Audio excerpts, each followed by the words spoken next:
Dustin Humphrey is one of the most legendary creatives in surf and moto culture. From his early days as a groundbreaking surf photographer, redefining how the sport could be captured, to his evolution as a filmmaker and an entrepreneur, Dustin has built a life around storytelling, culture, and creativity. He played a pivotal role in shaping the aesthetic of an entire movement, fusing art, motorcycles, surf, and soul. Whether it was building community through the Temple of Enthusiasm in Bali, documenting life in remote corners of the world as a surf and travel photographer, or raising his kid and chasing the dream of a life on two wheels. No matter what it is, Dustin goes all in.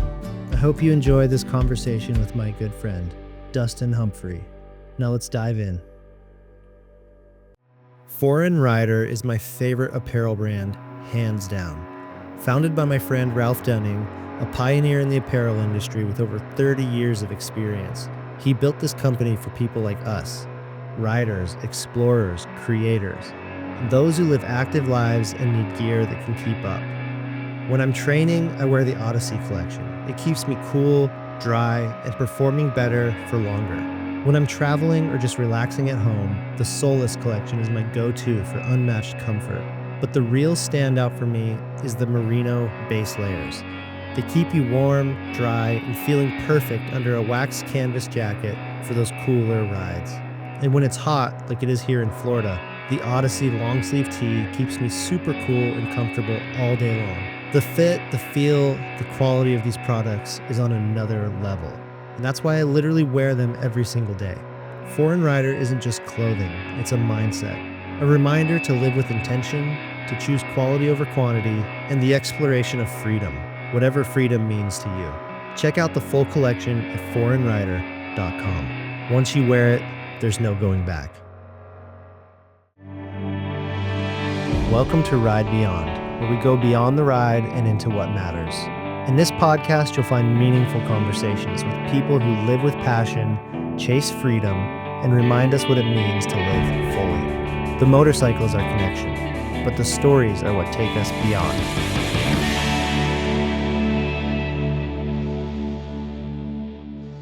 Dude, I'm stoked to finally, catch up with you. And yeah, with your roster of guests, I'm a little bit surprised, but always happy to hang out with you. And it's been a while. Like, we saw each other at the film festival, but we haven't really caught up in a minute. Yeah. I think when I came to Denver, how long ago was that? 5 years ago, maybe. Yeah. Don't be surprised. You're such a legend. I know it always feels weird to think of yourself that way, but you've done so much in this space, and from the early days of, when you were a surf photographer until now, you call yourself Kalana's dad, and there's been I think most people call me Kalana's dad these days. It's funny. It is literally a running joke, like all his friends. Well, Kalana's dad. Dad. I love it, dude. Kalana calls me Kalana's dad. That's hilarious. Yeah, go with it. From D-Hump to Kalana's dad has been just an incredible ride of ups and downs and change and success and all these different things. And I want to dive into all those things, but maybe we just start with what first drew you to photography. How did you get into that? So I was going to school at Orange Coast College, just down Newport, Costa Mesa. Really great school. And I knew I wanted to travel. And I loved the ocean. And so I was going to school for marine science. And I was doing this program where I would go in and teach kindergartners and first graders about sea life off the California coast, specifically sea mammals. And then that would be early in the week. And then on the Friday, they would come out onto the boat and I would, have the microphone and tell them what they're seeing. And all the other people that did this, they were documenting what they, the whales and the dolphins, with a it's not a DSLR. What is it? An SLR? Just, anyways, my mom gave me her Minolta X700, couple lenses, and I took a night class to learn how to use the camera. And photography almost seemed granted, school didn't come easy to me.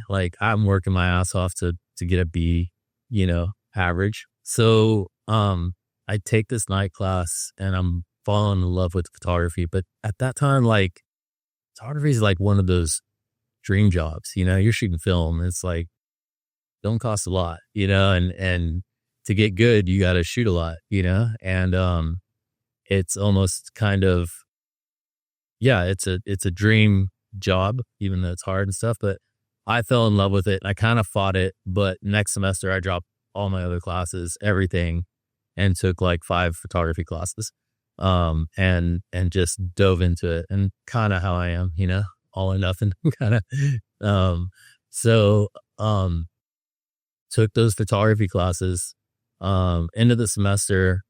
You back then you had to call up and get your grades, you know, so dial the phone number, reads off my, you know, my grades. And at the end, it's like your grade point average is 4.0.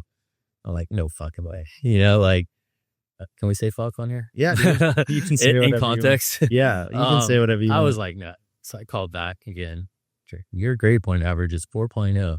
And I was like, well, that's the first time that's ever happened, you know? And it just so happened that at that time, summer was coming. My good friend, Ryan Turner, was graduating from Huntington Beach High School. He was kind of up and comer, pro surfer, you know, amateur, but, you know, going pro, rode for Rusty. And his younger brother, Timmy Turner, they own the Sugar Shack down in Huntington Beach. They're my best friends, and them and a few other people, we all went to Indonesia. And my goal for that trip, like my thing is I wanted to either move to New York and do fashion, or I wanted to shoot for National Geographic, you know, like that's where my head was. Back then, surf photography kind of had a bad, like skate photographers were cool, you know, like, but surf photographers had kind of a weird reputation of being kind of weirdos. And so anyways, we go to Indonesia, and I had planned to just kind of mostly shoot like travel and portraits and surf. But I did bring a water housing with me just in case.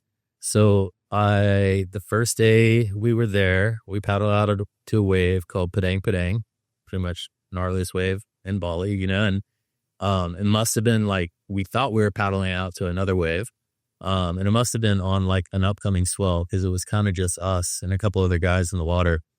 And I had never surfed waves like that. You know, I'd only been to Costa Rica. I hadn't been to Hawaii yet, you know, and like these are like, you know, reef waves, you know, and I was nervous. And my buddy Ryan, he pushed me into one, like, just go, hollered me into it, and dropped in, like pulled in, got the view, got closed out on, and I was like, I was fine. It's sweet, you know, like I was like, that was epic, you know, that was rad. But I realized I was standing in like 2 feet of water with like 8-foot whitewash coming out of me, and I didn't know what to do, you know, like I'd never been in reef waves before. So I kind of jumped into it with my board and got sucked back over and sliced the bottom of my foot, just gouged it, you know, and this is the first day of a 2-month trip, you know. And I think it was supposed to be a month. We saved for 2. That was kind of a theme that kept reoccurring. But I couldn't surf. I could barely walk, you know, like I couldn't walk. And so we were heading to Sumbawa a couple days later. So I couldn't surf, but I could put fins on. And I did have that water housing. So I went out and shot those guys, and they're kind of young up and comers, and we're at kind of like a remote spot, you know, and back then you took buses and ferries like for 24 hours to get to spots, and like there was no swell forecasting. Like you just went and sat and waited, you know, and it's an hour and a half drive on the bus to get to a telephone, you know, like it was amazing. It was that kind of the end of the golden age of travel, I feel like, you know, where it was tough. It's a real adventure. Yeah. And so I shot surf photos, and they came out okay, but I did shoot a lot of, you know, travel photography. Got back to the States, didn't have any money. Timmy paid for the images to be processed because he couldn't wait. And we gave them the Surfer magazine, and they ran an article. Dude, that And must have felt crazy. yeah, it was like I had found my calling, So and then a few months later they're paying for me to go back. That's cool. So that's kind of how the surf photography thing happened. You were born in Oklahoma, right? I was born in Oklahoma City. Surprising that, you could be born in the middle of the country and have this passion for the ocean and passion for surfing. How did that happen? So, I moved to LA when I was 4, Echo Park. Back before it was, back then I think me and my sister there was one other white kid. He was actually French in the neighborhood, it was all Filipinos and Mexicans, but we were fine. Like it was cool. We went to this school. My mom had moved to LA. My dad still lived in Oklahoma, and my mom was remarried. And we went to this like Lutheran school, and it was like everybody roller skated, like in the gym, like in breakdance. It's like luckily it was during like the breakdance era. Like it wasn't gangbanging. It was like if you got in a BEP, like dance it out. Danced it out. Yeah, I beat on the cardboard and kind of did that thing. But yeah, I moved to LA. And then a couple of years later, my dad moved to Costa Mesa, just next to Newport and Huntington. And so I moved down there and spent, so I was at that point, I'm at the beach every weekend, started surfing. My dad windsurfs a lot in the Newport Harbor. So that's kind of how that happened. I did wind up back in Texas for a while. My dad and stepmom, and I have 3 half brothers and a younger sister as well. I'm the oldest of 5.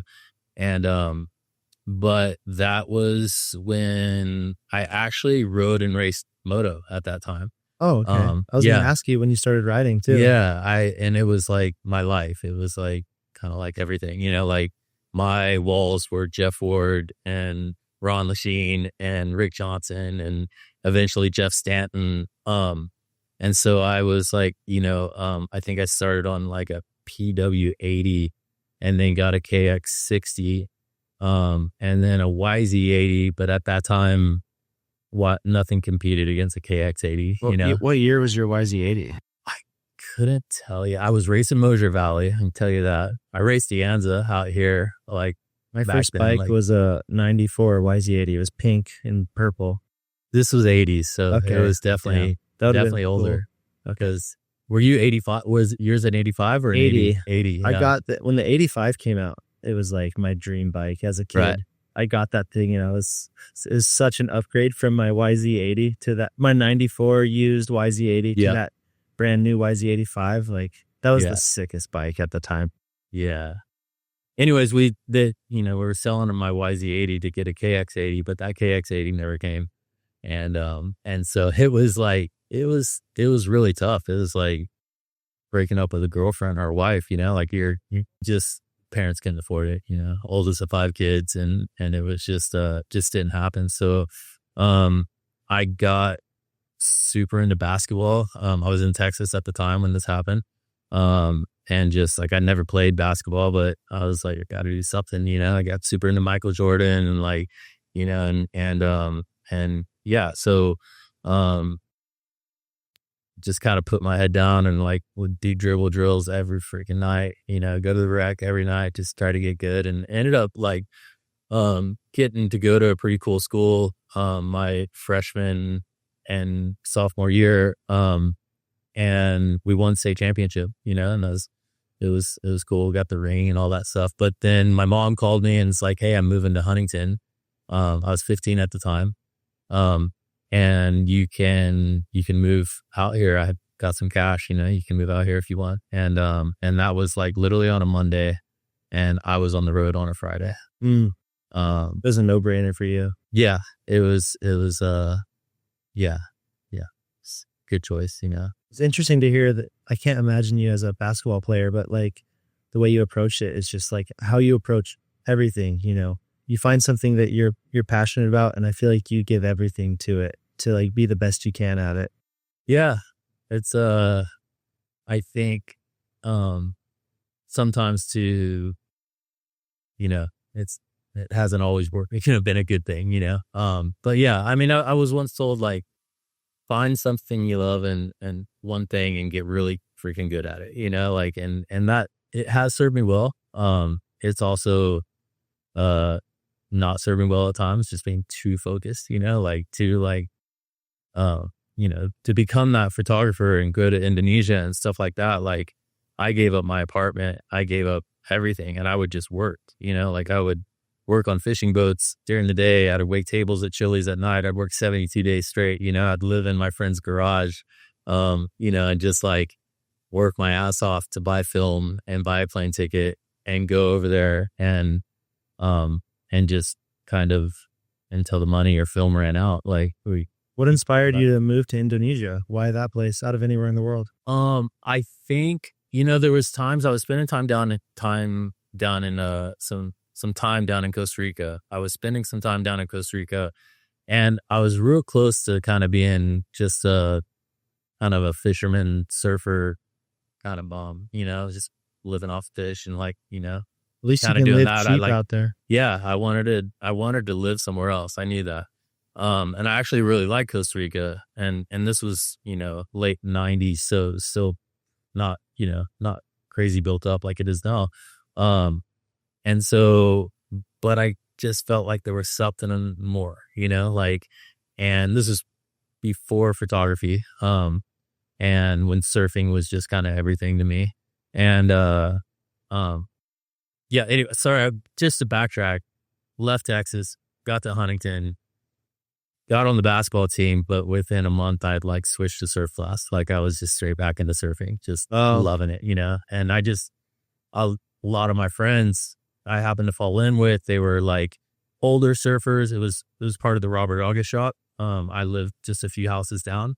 Can you explain what that is for people who don't know? So Robert August was in Endless Summer, Bruce Brown's other famous film besides On Any Sunday. Robert August was one of the two surfers that was in that film. And so he had a small shop. My mom ended up moving to LA. So I moved out at 16 and moved downtown Huntington Beach.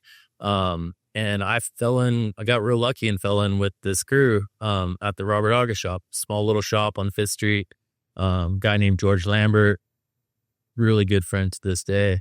He was always going to like mainland Mexico or Costa Rica. He took me to Costa Rica for the first time, took me to Baja for the first time surfing, like, kind of just took me under his wing, and I was really blessed. And also Forrest dad, Mike Mitchington, shaping my boards, and that was that whole crew. Mike shaped for Robert August, the brand. So Mike was shaping my boards actually. And so it was, it was cool. And then I had this other younger group of friends that were kind of like pro surfers. So they're going off to Hawaii and they're going off to do contests and all these exotic places. And I'm just like, oh, I want to go, yeah. So flash forward. We went to Bali. That all worked out really well. And then, got paid to go back, went back again the next year. We were very ambitious. At that time, I was trying to be a filmmaker and photographer, and we were there for like 7 months. So much that like Ryan and Timmy's parents sent Ryan back over to get me and Timmy to come home, and so you were just spending so much time there. Eventually you were like, let's just live here. Well, it's like, why go home? The photography was coming along. I was developing my own style of photography. I think at that time, a lot of it too is, if you look at other action sports, like snowboard photography is very creative at the time. Skate photography is like, next level, like those guys are artists. Surf photographers had 2 lenses, a 600 and a fisheye. That's all they took with them. The fisheye went in the house and they take portraits with fisheyes and stuff. Me, I had 2 lenses. It was a 20 millimeter. I didn't like the distortion of a fisheye, and 100 millimeter. And I used those 2 lenses in one camera, So it was just a different approach. Yeah. And I was shooting a lot of, backed off shots. Yeah, people didn't, understand like the beauty of a wide shot and like the subject being a little smaller and capturing the full story, the scene, the environment, and like, sense of place. That's, yeah. I was, a huge fan of, and there wasn't YouTube back then, and there wasn't books published before 75, after 75 on photography, because nothing had changed. It was still celluloid. We had autofocus, but like nothing else had really changed. So I studied everything I could. And really, like, there's maybe one or two surf photographers that I took inspiration from, but and that's not to diss anybody. It was just at the time, what was happening. It's kind of surprising because like I came up after you, a couple decades, and when I saw surf photography, I thought it was so good compared to moto. So it's like you had this era where you're like, yeah, skate is sick and snowboarding is sick and surf is maybe lagging. I feel like I had the same perspective with moto. Like, surf, snow, skate are so sick, but moto is lacking, and like I think it still kind of is. I think it's moving. You the right direction. You guys put out amazing films. You work with some really great guys and shoot different types of content as well. But I look at like mountain biking and what they're doing, and they're just light years beyond sick, this. I think moto will always be a little bit behind other action sports, but I think we're moving in the right direction. Can't stop us from at least trying, though, right? Yeah, well, especially guys like you that have a unique vision. So how did you develop this style? It was National Geographic and and Annie Leibovitz, photographer. For those who don't know, Annie Leibovitz was at a young age traveled with the Rolling Stones and worked for Rolling Stone magazine, and then she was Vogue for forever, and did these amazing shoots, portraits and stuff. So, and then, I just studied National Geographic photographers, and really learned how to use those two lenses, like really just learned how to use those lenses and shoot landscapes and shoot portraits of people. And, they were great lenses, they were both good pieces of glass, and they're prime lenses. When you use a prime lens, you really learn how to use it and you develop a look, right? I love that you weren't just a surf photographer. Your travel photography is so beautiful. Yeah. That's because I never planned to be a surf photographer. I studied, travel photography and simple things like rule of thirds, or thinking about I was an editorial photographer first and foremost, I worked for, some retainer for Billabong, Hurley, whoever you could think of. But first and foremost, I was an editorial photographer because I like telling stories. But even just simple things like thinking of okay, I want to get a double page spread. Let's compose a surfer on the left-hand side. So putting your focus point over there, and just things like that. Composition has always been a big one. Back then you could only shoot in good light. Like, it wasn't until Transworld started giving us black and white film that we could shoot in like cloudy conditions or midday light. We weren't allowed to shoot unless the light was good, so it was only mornings or evenings. That's kind of cool. Yeah. So you really you chase that light, and that's never left me, I still chase the light,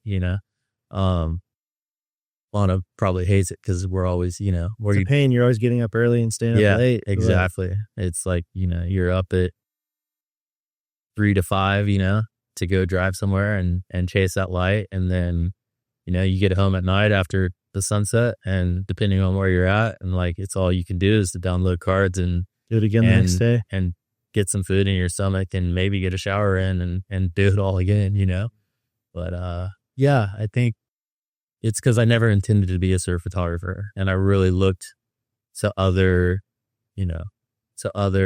more fashion, more travel photographers and the legends like Steve McCurry, people like that. Steve McCurry and Annie Leibovitz were my biggest two influences, Well, you had a new way of shooting surf photography, which made you stand out.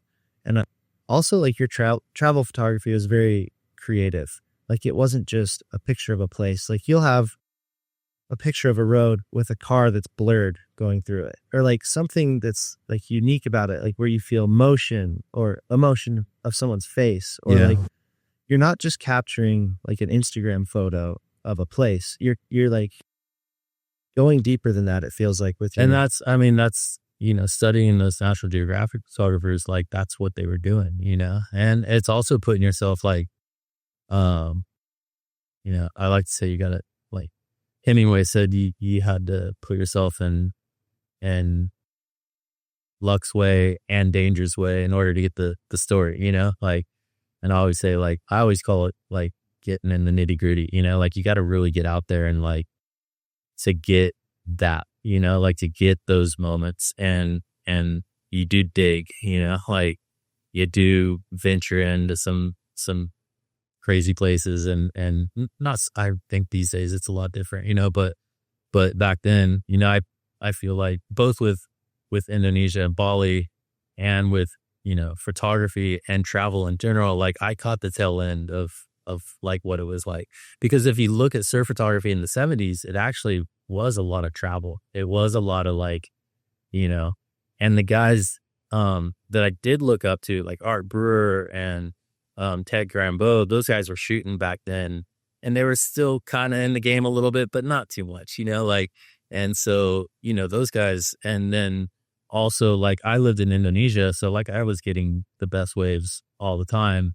So when I traveled, I'll get the magazine to pay for me to go to Italy 3 years in a row, or Tunisia or Egypt or, Iceland, or, which is kind of the norm now, but India, like, and because I didn't really care about the wave quality, like I wanted to go shoot some rad stuff and then, make something out of nothing with some small waves. And so, yeah, that was always kind of, I think that's what probably, and then also like, we're trying different stuff like flash photography in the water, remote flash, like taking what we learned in the studio and like applying that. So I'd have my friends out there swimming around with these kind of remote flashes, and I'd be on the boat and like, we did different stuff like that, or put a camera on like a 10-foot pole and go in front of the jet ski, go in front of the wave on the jet ski to kind of, basically what a drone look is now, but like we didn't have drones at the time.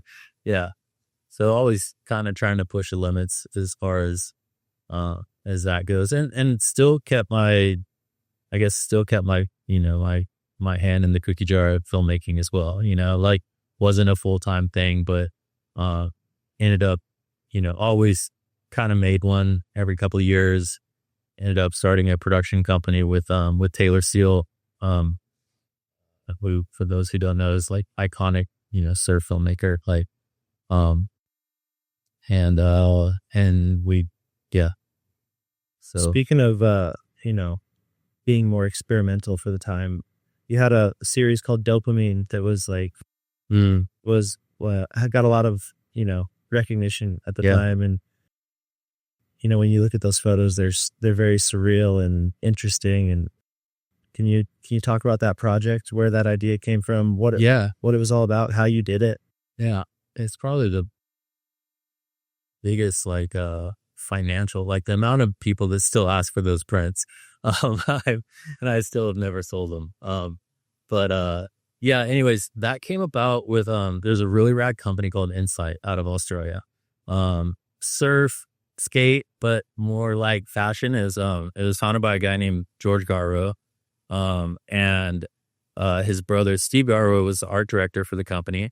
They were known for their denim and like ripped denim, skinny jeans. Is kind of like that whole, when that whole thing started, with the skinny jeans, and they were a super rad company. And Steve was Steve Garrow was a very creative dude. And they approached me with this idea of these over under shots, like, but basically it was like, it was never meant to look real, like I kind of took it, and I mean, it's their idea, and what an idea. And like the amount of work they put into like building this stuff, and like, I mean, we were literally just like finding a beach in Bali and like going and bringing this stuff out there, and like and just doing it all. I mean, Bali was the Wild West back then, you know, you could do whatever you wanted. And yeah, so we did one, the first one was in color. But the second one, the black and white one, and it was kind of taken off Burning Man. That was their inspiration. And they had all these steel structures made, and they brought those things out into the ocean. And so what I did is I basically had a water housing built with this really big dome on it. So you got that water line. And then like also, you know, the filters that were like kind of half that would like, if you shot on the top, you know, then the underwater would be in focus, you know, and vice versa. And so it kind of took like what their idea was and made it, you know, added my thing to it.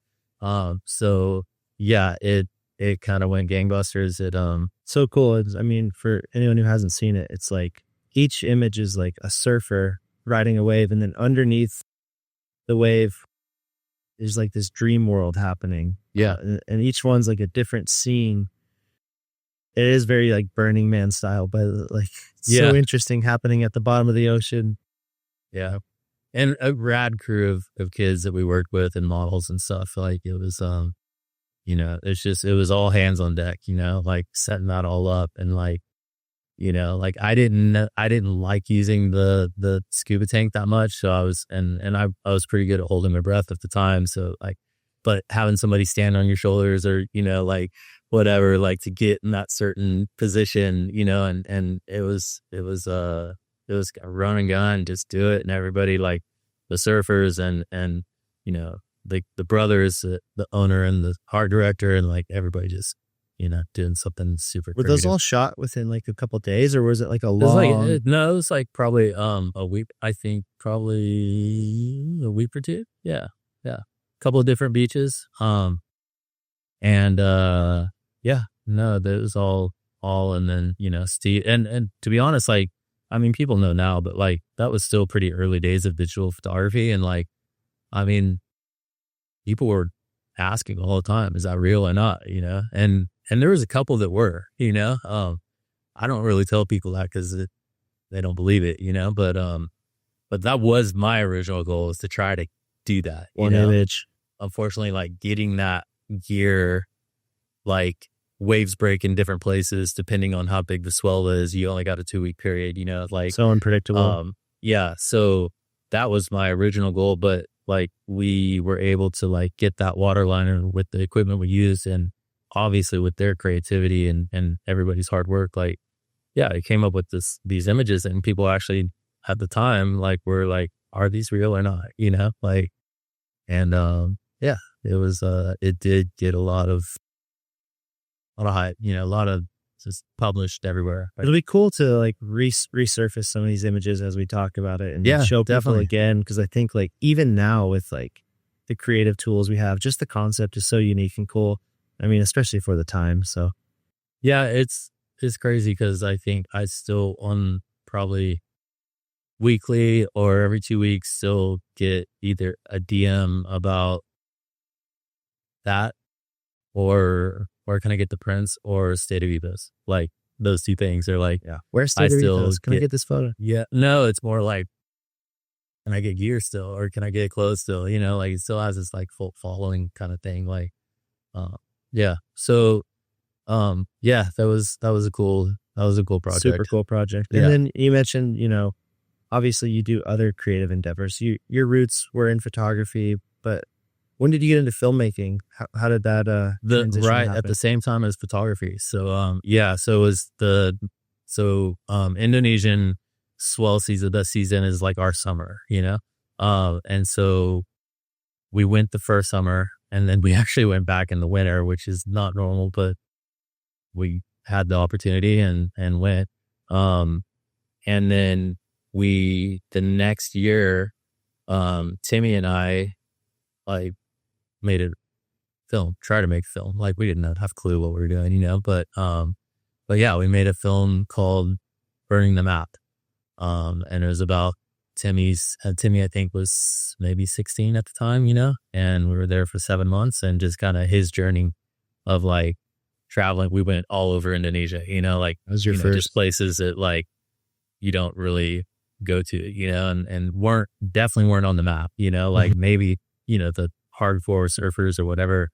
But yeah, so we did that. I've never watched the movie. We ended I up, was just gonna ask you, Yeah. have you ever looked back and watched that? It's probably crazy to see after all the projects you've no, done. you know what happened? And we got hooked up with this so-called producer guy. He was actually a journalist for Hollywood, like for rating movies and stuff like that. But he did get us a great editor, like, and that's where, like, I think spending 6 months in the edit bay, like, and back then you think you're shooting on DV tapes, like, and we were doing camera boards, this way before GoPros and stuff like that, so like, so we spent 6 months in an edit bay. That you learn so much about filmmaking, and especially and back then it was on Avid. There was no, like, you couldn't edit on a laptop or anything like that.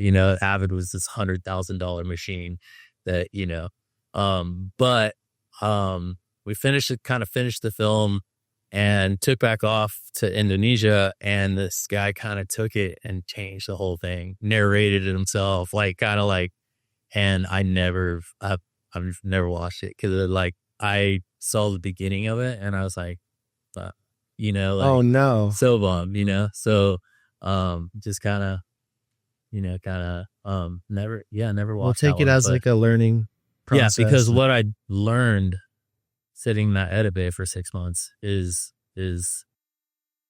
how to what shots you need to tell a story, Yeah. and really learning from this editor who was, very lucky to be able to work with him. His name was Ted. And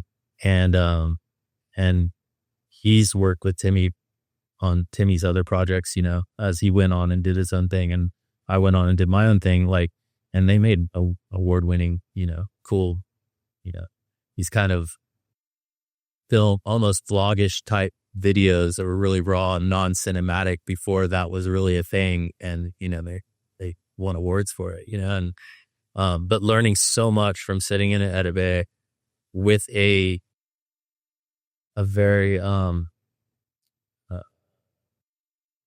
very good editor that has a lot of knowledge and a lot of experience, and him telling you, like, hey, it would have been good if you had this shot, like, where's your establishment shot? Yeah. Like, where's your wide? Where's your tight? Like, You need that experience. yeah. And it was great.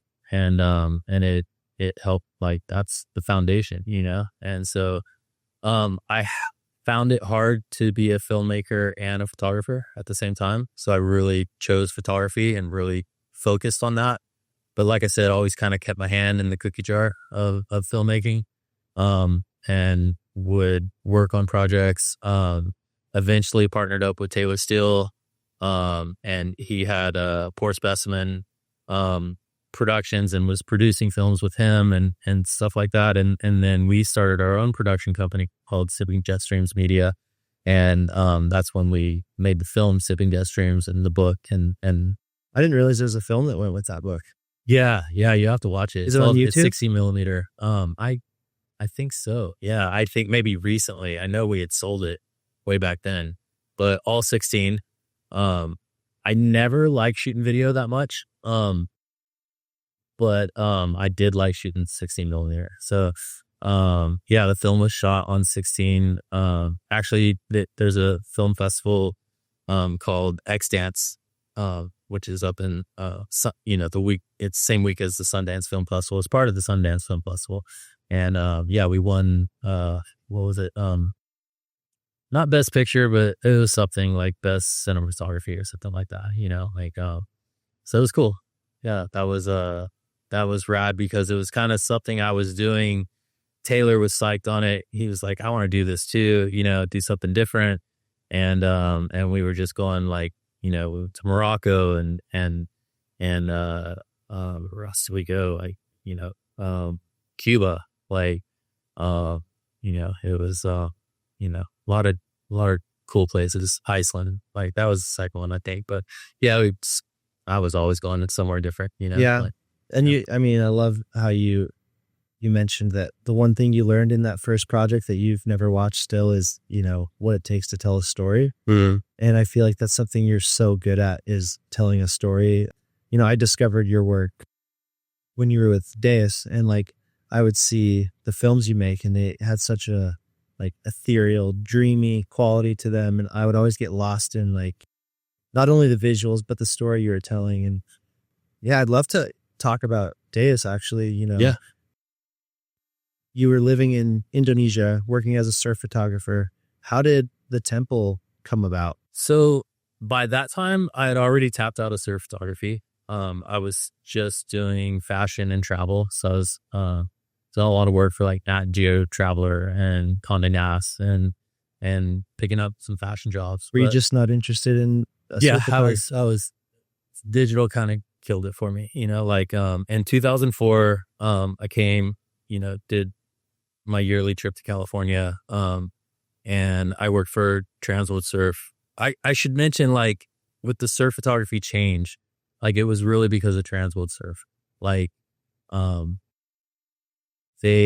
went on with them at the time. They weren't really like a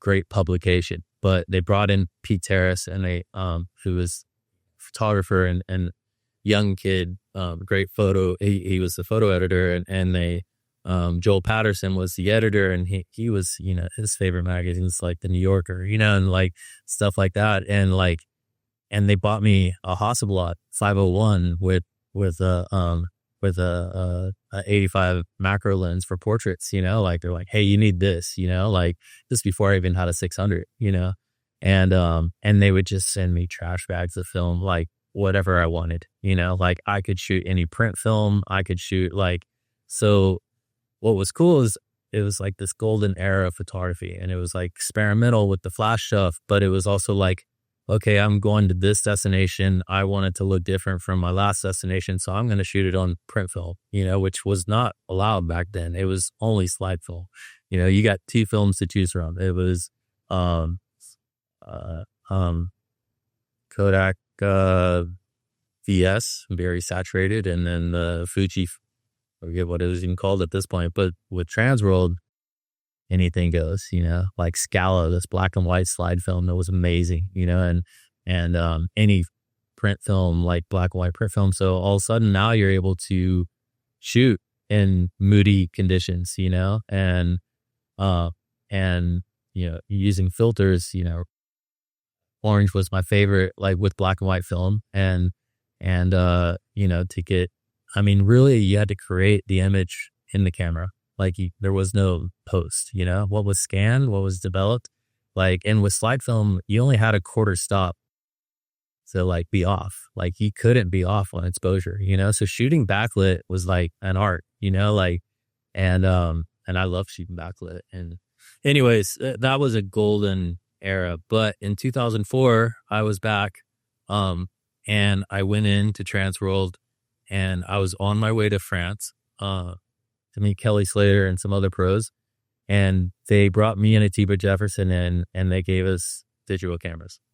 And I was like, okay, like this is really happening, So gave us these cameras, and it was like, didn't know Photoshop or anything back then, and this little box that we put our memory cards in. So, hey, we want you to shoot digital in Europe, and yeah, I was scared because I didn't know if anything was coming out or whatever, but it was cool. That's funny to think that, like, you were scared of shooting digital because you didn't know if anything was coming out. Whereas film, you truly don't know, but you're so good at the craft. You know it. Yeah. You know it. Yeah, exactly. And you're using light meters and and so it was so unknown. Like there was just like the camera had just come out that was good enough to be print, and it was cool. It's like a lot of National Geographic photographers, all of a sudden, guys who had been shooting the silverback gorillas in the Congo for ages, but like could never get the exposure of the background, blow it out. Like now they're able to, have proper exposure in the background and expose for the gorillas. And it was the same with digital, like I was all of a sudden able to having that kind of dynamic range and being able to, shoot stuff was cool. But then within, I'd say 2 years, everybody's a photographer. And like I mentioned before, you couldn't find a book that was published after 1975 on photography because nothing literally changed. But within 2 years, you'd walk into a bookstore at the airport and the whole front table is just all photography books, you know? It was just more accessible. Yeah.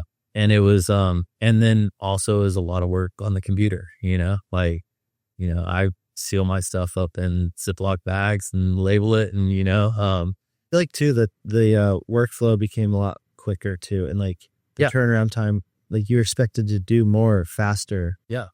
Which was cool. Like there was a lot of positive to it as well. Like, when the tsunamis happened in Indonesia and Thailand and, all over there, Timmy and I, we were lucky. Like we were actually in California at the time when it happened, but we knew these islands like up in Indonesia that people weren't going to, and so we talked Quicksilver and they gave us this and this is the first year of digital photography too. They gave us this satellite thing that connected to the internet. This is back, before phone, we didn't have, internet everywhere.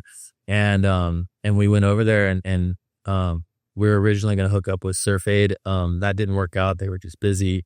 We ended up Quicksilver kicked down and we rented our own boat and hired our own doctors and nurses and got 50 tons of supplies and spent, 6 weeks going out to these islands and we were able to real time, I was sending them images every night, on top of the boat, we go up, set up this big, long satellite thing. And that's so crazy at the time. Yeah. Yeah. And so that was, that was actually awesome. Yeah. That you could do that. And give people, that was the beginning of real time, instant gratification kind of, but I got burnt because everybody just started shooting and it was easy, and the majority of the work is done in post, which I didn't love spending that much time on the computer. And so I got burnt pretty quick. And so I think by 2007, I went out, there was a trip I did early in my career, with Mikala Jones, the late Mikala Jones, but one of my best friends, and Ryan and Timmy and a few others. And it was this kind of offbeat island, wasn't a normal spot to go to. And we'd hunt this wave, we've been trying for years to get it. And we finally got it. And I shot it. It was quite an iconic surf image of Mikala Jones. And I think maybe a decade later or whatever it was, we went back out there, same crew, kind of reunion trip and nailed it again. And that was the last surf trip I went on. I think that was probably 2007. And was kind of I think that was it, and I, I was already doing the traveling photography thing. And so, yeah, I just, I remember the next, I got back and the next week, my good friends at Stab wanted me to go up to the Mentalities with Taj Burrow. And that's they were, I worked for them and I was my friend's surfing this contest and I think I'm just going to stay and watch, and what do you mean? You're the guy who always goes and so, yeah, that was it. And so Kelowna came along, 2007. You were living in Bali. Yep. And so, but even with the travel photography and I was trying to stay home more as well, and spend time with him.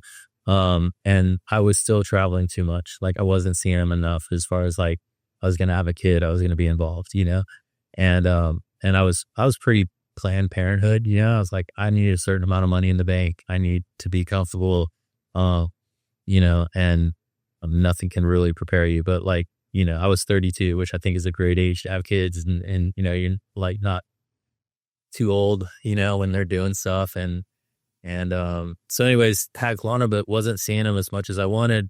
But I was doing custom motorcycles as a hobby, and I had gotten a dirt bike. I got a 6-day, 250 and was riding in the volcano trails because as the freelance photographer, you couldn't like I couldn't get hurt. So I never rode dirt bikes again. Not to mention, like, I was almost glad when the freestyle thing happened, like that I didn't do it, you know, because what those guys were doing was like just seemed super sketchy to me. Um, and so, but I'd started riding and I was super into custom motorcycles, you know. And there's a magazine called Monster Children. Yeah. Probably know it well. Yeah. I mean, they were a big inspiration for me as well. Yeah. So I worked with those guys really closely, and did a lot of work with them. And they rented an office out of the same place that eventually my business partner, Dare Jennings, had started Deus. You know, at the time it was like a couple of bikes, old elevator shaft, TT shirts, like in a cafe. You know, like it wasn't much yet. So it wasn't like a global brand at this point. It was just like a local cafe. The thing with Deus is my former business partner and mentor, Dare Jennings. He owned this amazing brand called Mambo. Again, another one of those brands that's like everywhere in the world, is super iconic. And there's like, you know, traveling galleries of the artists. Like, I mean, he was doing artist collabs way before like anybody was, you know, like, and so anyways, he sold Mambo, and in his own words, he tried to be a rich cunt for a few years, learned how to fly a plane, whatever, but got bored. He was making custom motorcycles. At the same time, I had a little garage, then I had hired a couple dudes. I'm horrible at working on bikes. Like, Flana won't let me touch his bikes. But like I was super into like, you know, building custom motorcycles and taking these old CBs and restoring them and putting my own flare dome. And so that was kind of my getaway from work, you know? And so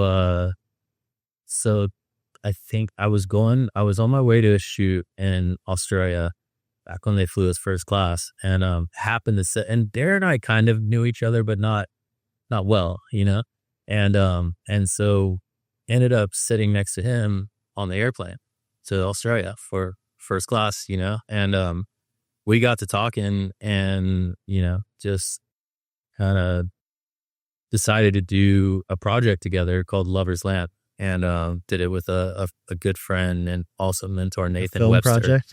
It wasn't a film project. It was supposed to be with a former partner, but like it just wasn't happening. So me and Nathan Webster, a pro surfer, kind of fashion icon, very respected, you know, did Ruka over in Australia, and you know, one of the original Ruka guys, and we were like, let's just go, you know? So we kind of, this was in the very, very beginning of blogs. You know, blogs were not really a thing, but they were just starting to be a thing. And so we got 4 motorcycles and a motorhome, and we did a month-long trip from, I mean, I think altogether it ended up being like 2 months, but we did a month-long road trip from Sydney to Byron, stop at different beaches. Different people would meet up with us, you know, musicians, surfers, artists. Ended up getting a house in Byron, and staying there for a month, and had some art shows and concerts. And the whole way we were blogging this. We were shooting Polaroids, scanning them, uploading them, digital photos, like, and this is a time where, like, you know, putting a Polaroid filter over a digital photo was still kind of cool, you know, like it was before like the Instagram photographer, you know, it was before Instagram, before blogs really, or blogs. Yeah. Blogs. And, but this thing went fucking viral. Like it was really nuts. Yeah. It went, American Photo, like did, you know, an 18-page spread on it. Back then, American Photo was like the Bible of photography, you know, like it was getting picked up everywhere, you know, and, but as at the time, the magazine that I worked for, the Surf Magazine, is another reason of like leaving surf photography. They weren't that into it, you know, like, but we had these amazing, you know, musicians, and that's why the Corona House thing all happened. That whole Corona like campaign in Byron, and like why they had that house for a long time. And anyways, yeah, that's, I don't know where we're going with that. Sorry. Deus. Okay. So yeah, we did that. That went off. Me and Derek, he would come back. He had a place in Bali. So he spent a lot of time there. And he just kept inviting me to dinner. And he's always talking about doing Deus in Bali. And he'd come hang out at my little shop and see what I was doing. And I was like, he's meeting with these like super rich kind of like, I had some money, but not like these guys, like, these guys that own these big hotels or restaurants or whatever. And I finally, after a couple months, I kind of threw it out there. Are you thinking of like doing this with me? Like, is that where you're heading here? He's like, yeah, like we sat down, we talked about it, and we said, let's do it, I want to give a shout out to my amazing sponsor, Rider Justice. There's a lot stacked against us as riders. The unpredictable things that can happen out on the road, and there's a general negative perception of motorcyclists in the courts when something unfortunate happens. Thankfully, there's someone out there who's been fighting for us, like really fighting for over 25 years, and that's Scott O'Sullivan of Rider Justice. Scott is not just a lawyer, he's an advocate for riders. The kind who shows up to rallies, sits on nonprofit boards, gives free legal advice to riders in need, and truly fights for our rights. He launched Rider Justice to stand up for all of us, on the road, in the courtroom, and in our culture. If you've been hurt in a crash, if you've lost someone, or if you just want to know your rights as a rider, go to riderjustice.com. So I took my bikes and my camera gear and, a little bit of money, put $1 million in, and we got some land, and people were tripping that we were building out in Canggu because nobody's out there, and we kind of went off that slogan, build it, they will come kind of thing. And it was literally rice paddies, and you guys built this temple in the middle of this little village. Yeah. It was really a combination of all my passions, it was custom motorcycles. And before the Lovers Land Trip, like Deus wasn't really into surf, like they love surf, but like it wasn't like a surf brand necessarily, or that wasn't really part of it, so that really introduced the surf aspect of, putting the surf racks on the bikes and like doing that, and that was new at the time, and so when we decided to do Deus and Bali, it was like, okay, where it's going to be, a kind of a accumulation of all of our passions. That's a lot of my passions, which was, I had my photography studio, we had a shaping bay and a glassing bay. I loved old school shapes and futuristic shapes. And I loved like old school resin tint surfboards. And then we had our motorcycle workshop, where we're building like cool bikes and taking like, what the Japanese were doing. Like they're taking their, kind of cheap SRs, that at the time, like it's where it all came from, is Japan, and taking what bikes we had available to us in Indonesia and taking all the plastics off and stripping them down and building tanks and, doing stuff. And so, yeah, it was, that's how that all happened. It was a gamble because it was like, I was doing pretty good with photography, and it was, my ex-wife is like, what the hell are you doing? Cause those residuals dry up pretty quick. Those retainers are gone. You're calling Hurley, which I didn't even shoot action for anymore. I just shot lifestyle stuff, and saying, hey, I'm not going to like do it anymore, and you literally go into something completely new. And that is like, for one, learning clothing design and production. So I'm like, Dare's been at this in the rag trade for years, and so I'm going to China with him, and I'm going to Hong Kong, and we're making clothes in Bali. And like, I get this 6-month crash course of like clothing design, production, like the whole 9 yards, and I'm soaking in, I'm loving it, cause I'd always been into clothes. And so, and then building, I'd built a couple of houses, but was this like a repurposed structure No, that you moved? This was a rice paddy. It looks like an old structure. No, it's made up of old structures. So Deus, when we built it, was 87% reclaimed wood. All the floors were old ironwood. all the buildings were old Java houses. We actually drove up to Java and found these houses and knocked them down and bought them and brought them back. That was kind of my question, is like, are these buildings you guys moved that were already existing? So these were 100-year-old buildings that were our offices, and one eventually became a barbershop, and one was the artist studio, and the other one was the accountant's office. And so and even the main structure was a huge it's called the Glot, so it was old structures that we built into that, and so that took us 9 months, which was kind of record time, but that was probably some of the most stressful time of my life, just building that place. But it worked right away because basically we were blogging, we had the Deus Bali blog. And that was the beginning of this is this is before Facebook even. No, it would have been Facebook was up. Just the start. Yeah. And then Instagram wasn't up, but we were basically and then I started taking on interns, started with Tom Hawkins, and I really loved teaching. I was even holding workshops and stuff. That's really what Deus was and was meant to be, is kind of a community center with the people of all different passions and interests and professions, and a place for kind of everybody, a little something for everybody, and a melting pot of different ideas. Dude, it's such an incredible place. When I went, you were currently operating the place, and I'm still inspired by, when I visited that place, just this amazing restaurant and this really cool apparel shop full of rad apparel with the best designs. And you got an art gallery and surf shaping and a moto bike shop. And then this beautiful courtyard where people can hang out and listen to music and get tattoos. And it's just so rad what you guys did. And it's no surprise that it became the hub of that area.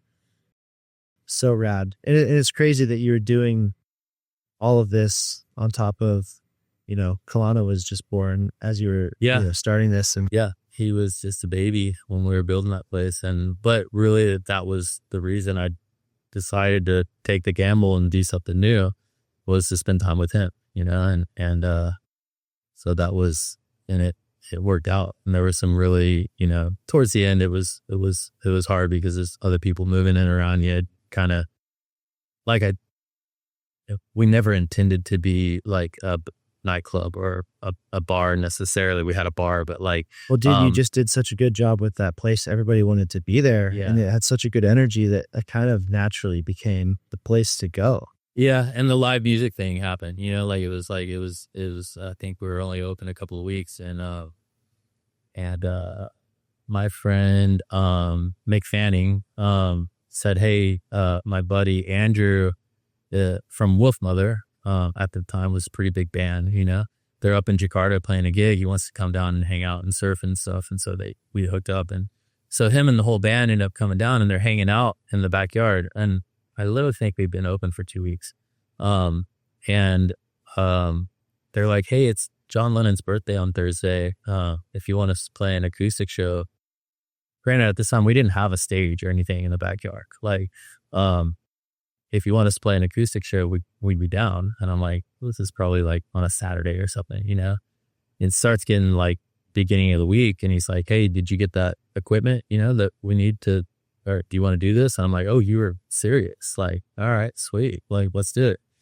Flew in all this equipment from Jakarta and put up a little, rented a stage and put it out back. And we put it on Facebook that morning. And literally 600 people showed up to Canggu, which is in the middle of freaking nowhere. And that happened, and you're like, "Hey, maybe we should do it." Just more. It just happened. People just wanted it. There wasn't a live music venue at that time. I mean, there was live music venues, but cover bands and things like that. And I mean, we ended up, some great artists came through.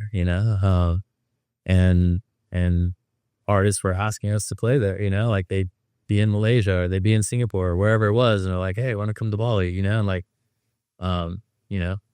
we'll put you up and feed you and we play, you know? So it was amazing. We had, you know, crazy different bands, like, you know, impromptu stuff, you know, where Mike D would come up and do a set, or, you know, a DJ set, or Empire of the Sun would like come up and play like a couple of songs, or just play with the other band, or, you know, the All La La's played 3 times, you know, that was fantastic. And like, just, you know, like these really great bands that were coming and playing and asking us to come and play, you know, like Incredible. And so that's how it kind of turned into, you know, a bit, that was Sunday nights, you know, we'd have live music, and it turned into a bit of a rager, you know, it was kind of a party on those nights. And then, we had this, Tyler, our chef, Southern California guy, and he came over and he's super into tattoos, you know, and he said, why don't we do Taco Tuesday and tattoos? Like, it's like you buy a beer and 2 tacos and you get a tattoo. I'm like, why not? You know, like, so we did it, and that was a freaking hit. Like, I mean, you had a 20-minute time zone, like time limit. You had to have your art ready, and it was. Oh, you could provide your own art? Yeah. I figured it was just like you had a stencil that you could do it. You bring your little thing, they draw it out, put it on you, you know, like, and yeah, there was like people were lined up for that one, and like many of people got their first tattoos there, you know, and so yeah, there was a really golden time, and it was you know, some great people came through and worked there, and you know, I know you just chatted with Forrest, you know, Forrest came over, and Tom Hawkins and Harry Mark. And that's where I met Forrest. That's where I met all you guys. Yeah. Man. Yeah. And so like, you know, and amazing shapers. We had a shaper in residence program where, you know, we had the best shapers in the world of a certain kind of boards, hand shapers, like, which there weren't a lot left that, you know, at that point, you know, it's all machine shaping. That would come over, and like, we also had an artist in residence program, but we had a shaper in residence program where they would come over and shape 50 boards over 2 weeks, and we'd put them up and pay them, and we'd have like this crazy collection of alternative surfboards or 60 style longboards.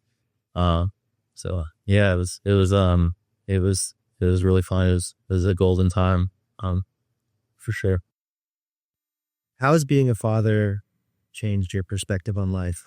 How's it changed my perspective on life? I mean, it's same like everything else. I approach all in, you know, read the books, like did everything I could, you know, waited, and you know, just kind of, I had it. My childhood was not easy. It was tough, and you know, broken home, a lot of siblings. I had one side that was, you know, Holy Ghost, Pentecostal, you know, like kind of hardcore very Christian. Religious. Yeah, very religious. We get in tongues. And the other side, I'd have a mom who was 80s, you know, living in LA. Stepfather worked in Hollywood, worked for Sylvester Stallone. Like, you know, so it was, you know, it was the 80s. So you know what was going on, you know? So, and yeah, so it was a tough one. And I didn't want my kid to have that, you know, and like, even though him and his mom, me and his mom separated when he was 5, kind of read it in a book, you know, it's like younger, like, you know, it's going to happen eventually, like, pull the board. Yeah. So, you know, there was a time where I didn't have him. And then when I got him, I was full-time dad from then on out, you know, from the time he was 5. And, so it was just all in with Kalana. And I took him everywhere with me from I think 1 month. He did his first trip to Lombok, to Desert Point, you know, and I truly believe that travel is the best education, you know, and so he, you know, he was on every trip, like, you know, every road trip, and kind of, you know, go to Australia with me, come to America, like Hawaii, you know, took his first steps in Hawaii, and so, you know, it was always first and foremost about him, you know, and so I did Deus because of him, you know, like when he was very young, like he was super into skating, Like, so I built that quarter pipe for him, you know. What a good spot for him to grow up too. Yeah, it was cool, you know. And for me, I assumed Kelowna would be a surfer, you know, like there was a motorcycle there. A lot of people like don't realize like Kelowna didn't even start riding till he was like 8, you know, like he wasn't into it. Like It's hilarious that like in our sport that's late, like not even until 8. Yeah. That's Yeah. I mean, I mean, you think about it, the kids that they start at 3 years old. 3 years old, you know? Yeah. And so, yeah, I thought he'd be a surfer. And he turned out to be a moto kid, you know, like that's what his passion was, you know? And so, yeah, all into that, you know, I lost moto and I did have that parental support, you know, like, and maybe I look back and you always like kind of self-reflect and see like, you know, how can you try to be better? You know, like what have you done right? What have you done wrong? Like to question myself sometimes that I overcompensate, you know, did I like go too far in? But like, I mean, you know how it is as a motor dad. Like, I mean, for one, we're all idiots for doing it in the first place. Two, like, you go down this rabbit hole and you're so into it, like before you even realize it, it's hard to turn back. And then, but I think we always have to remember like motor dads get a bad rep. And I was lucky because like when I came into it, you know, Con was already a little bit older and I was able to watch the videos and, you know, Tony Alessi stuff and, you know, and Tony's a good friend of mine now and he's fully like gone back. Yeah. You know, I was wrong. Don't be me, you know, like he's giving you some great advice. You know? How do you balance, you know, pushing your kid as an athlete because you want them to succeed because you love them and care about them? But how do you balance pushing them, but also, you know, being the parent? That's the hard, I think like I said, it was our choice to do this, but being a motor dad is really fucking hard. It's an emotional thing. It's our choice to spend that money. But you're investing a lot too. So it's like the kid wants to succeed, but it's a complicated thing because there's a big investment from the parents as well. And they're putting a lot into it as well. They're not the one out on the track racing, but dude, you're putting everything into it. Everything. Like, yeah. So it's like, if you would have told me that I would move back to America, you know, back then, like I'd say you're crazy, you know, like there's no way. You said I was going to move to Temecula, like I'd say you're fucking crazy, you know, like, but that's what we did, you know? And you don't always balance it. You fuck up, you know, and, I'm definitely guilty of it and recognize it. But I've kicked some bikes over, like, hate myself for it, like, you know, but I think, you know, it's hard, you know, it's a hard one because it is emotional and there is so much tied to it. And you have to remind yourself, hey, you made this choice, you know, like, and I always gave Kelowna the choice. I mean, it's been a couple of years since we've done this, but like, it's like, hey, you're going to do this like for this year. If at the end of the year, you decide you don't want to do it anymore, like you can quit, you go do something else, you know? And that's huge to you know, give him that freedom to make that choice with all that you've put into it as well. Like, yeah. But that was always the deal, you know? And so, yeah, it's not an easy thing being a motor dad, but we've done well, though. You know, like it is hard and there has been some moments, but overall, I mean, you can't take it back. There's ups and downs and there's a lot of passion involved from the rider and the parent. And like, it's a difficult thing to navigate, but I feel like overall you and Kelowna have such a good relationship and you've done so well. You're like this really cool dynamic duo in the sport that, you know, it's cool to see where you came from, where you've gone, where he's going. It's really cool. Yeah. What does it mean to you to support his dreams? I mean, it's the right thing to do. For me, it was like, that's what I always wanted to do with having a kid, you know, is be able to support their passions, whatever that might be, whether he would have been a soccer player, like a surfer, a skater, whatever it was, it's like, I'm going to support him. And cause I didn't have that, like, and part of that is what made me who I am, like what doesn't kill you makes you stronger, but it's giving you that drive that you have yeah, to succeed. And also like sometimes not having something, gives you the perspective you need to give it to the people that you love. that's it. So it was really all about Kelowna. Yeah. I mean, it's everything. It's not always easy. We definitely went a lot deeper than we ever anticipated. And we've done it our own way. It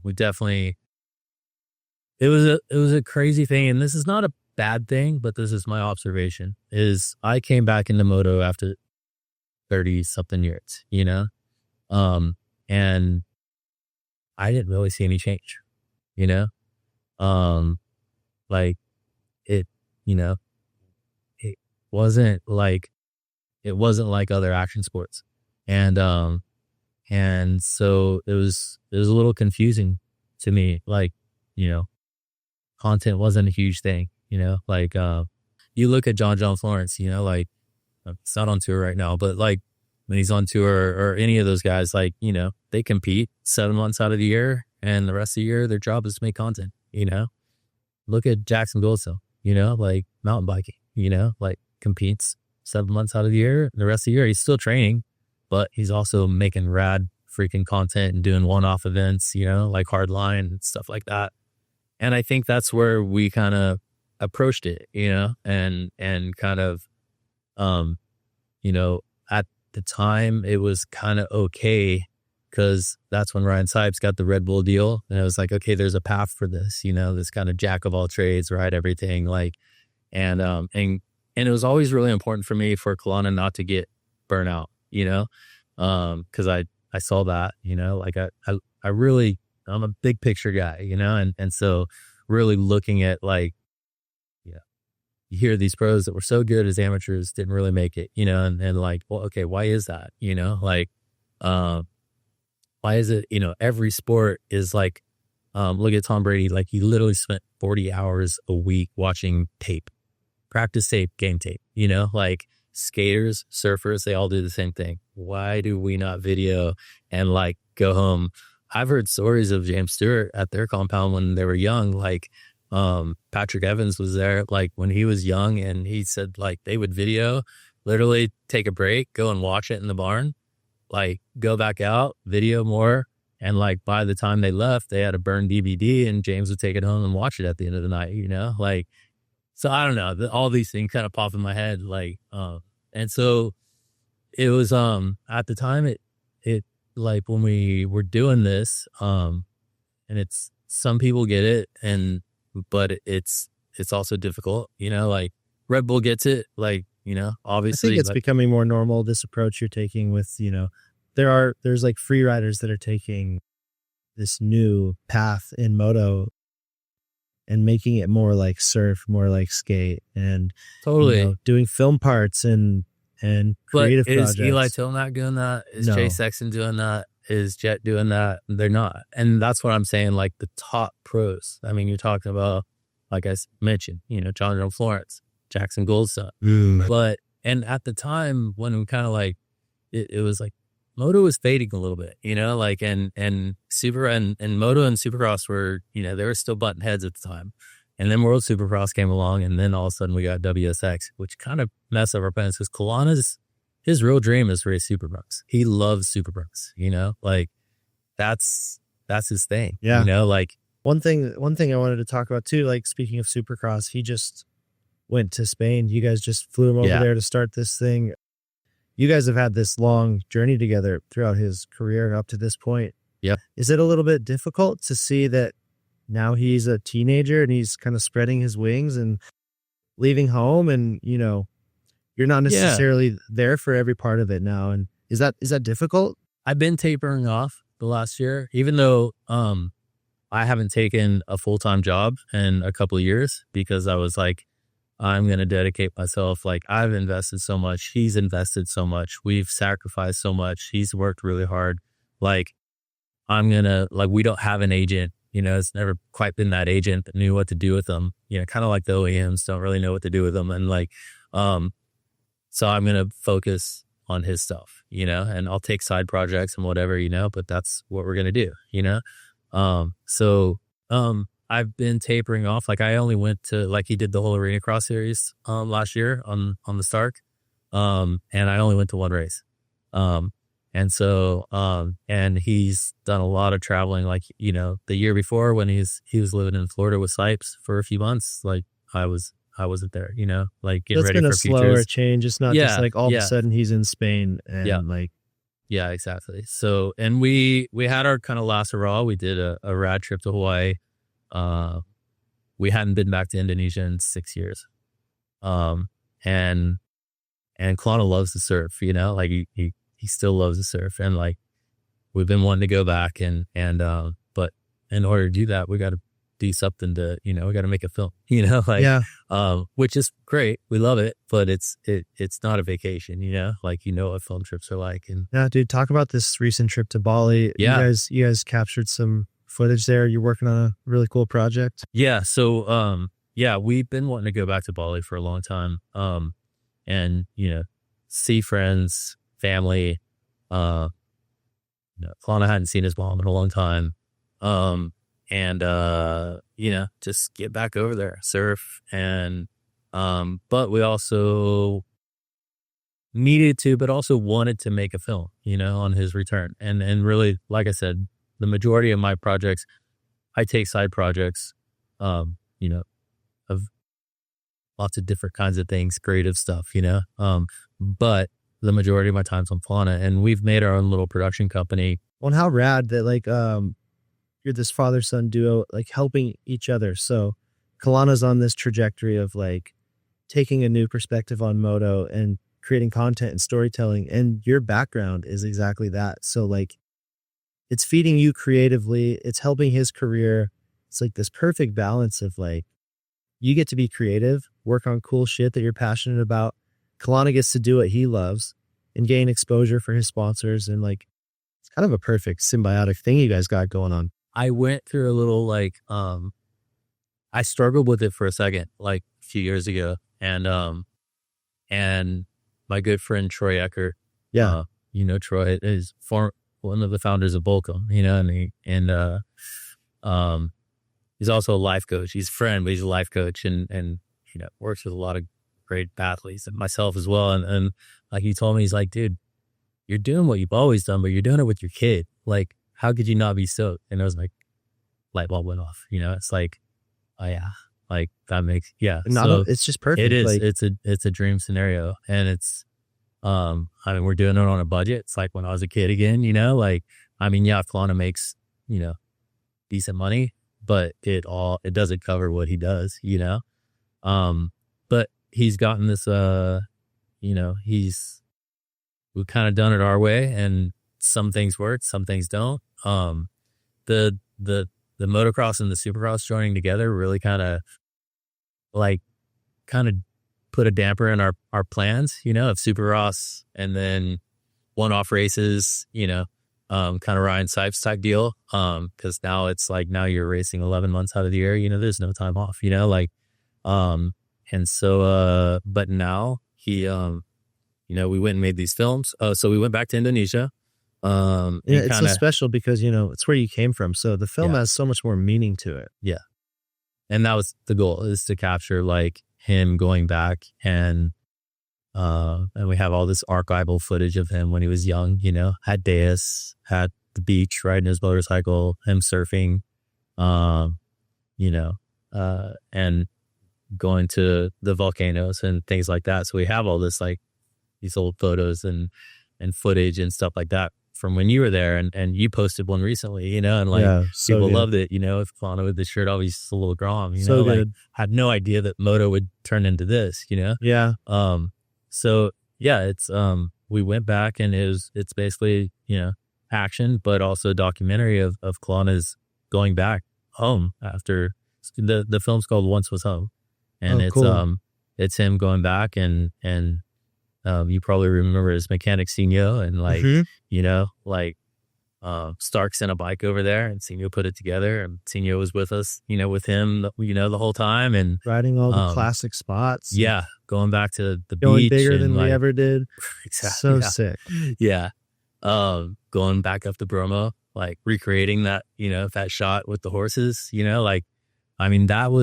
that trip was like his first trip on his first ever time riding a 65, I think the film will probably be out by the time we put this out, so we can overlay some of there you go. These shots that are like, you've shown me some teasers, dude, and it's like so beautiful. We'll definitely get you the footage for it. But yeah, it's, and we worked with, our old crew, like, Andre Cricket was, our Deus filmer, and like, he's gone on to do, he's did great stuff. And was Tom out there? Tom was over in Sumba. So didn't get to see Tom. A lot of people were gone. A lot of people were busy, but yeah, definitely got to see the homies. And we didn't make it to some of the spots that we wanted to. Just, Kalana even extended his trip to, like, we dealt with a lot of weather, a lot more traffic than there. Like, it used to be a lot of traffic. It's a lot of traffic now, like, just to get anywhere is like hours, So, but I think if you're not on the motorbike, especially. Yeah, exactly. So we're taking the bike out to the spot, with the generator, that kind of whole deal. Like, the Stark is amazing, but, you still are dealing with that charging thing. Dude, that thing is so sick. I got to ride it for the first time today. Yeah. Tell him, let's just a sidebar. Tell me what you think, because I've gone through this last year of, like, I haven't spent a lot of time myself on the bike, but I've seen so many people ride it for the first time, and a month in and 6 months in, including Kalana, but this whole other slew of kids, his East Coast friends that have all gone Starks now. Like, it's kind of insane, dude. Like, so what did you think? Like, I kind of had this moment when we got off the trail and we were riding back towards the house. I'm like, damn, dude, like, this is like a turning point. I felt like I was riding a spaceship, for one. Just the technology's on another level. Like, I got my Honda 450 a couple years ago, and I was like so blown away by how far the technology has come from when I was a kid riding dirt bikes. Like, damn, you can't get any better than this.